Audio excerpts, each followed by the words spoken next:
Hi friends, today we are going to learn the concept of laws of reflection. Before understanding the laws of reflection, first we should know the meaning of some of the terms that comes in the laws of reflection. Okay, first of all, here you can see in this figure, this line represents the mirror and the light ray which strikes any surface is called incident ray. Okay friends, the light ray which strikes any surface is called incident ray, and the ray that comes back from the surface after reflection is known as reflected ray.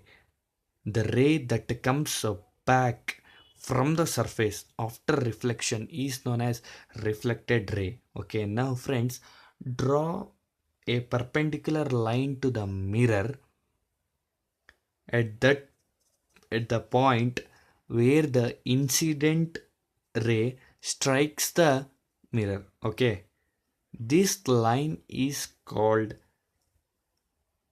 the normal to the reflecting surface at that point. Okay, this line is known as normal.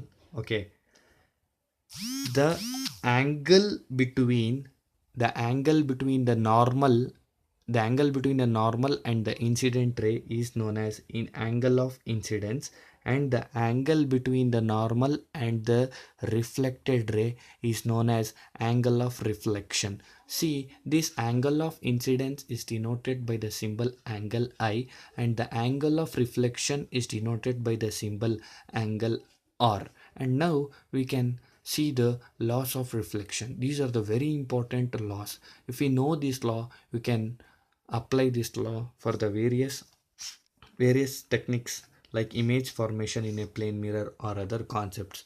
Therefore, first you should know this law of reflection.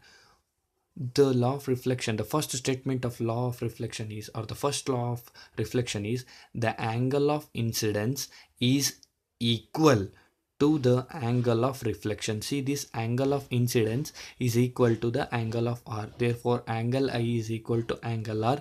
It's the first law of reflection. And the second law states that the incident ray and the normal drawn to the mirror at the point of incidence and the reflected ray all lie on the same plane. The incident ray, the normal drawn to the mirror, and at the point of incidence and the reflected ray all lie in the same plane. All lie on the same plane is the second law of reflection. So that's all for today. For more, subscribe our channel.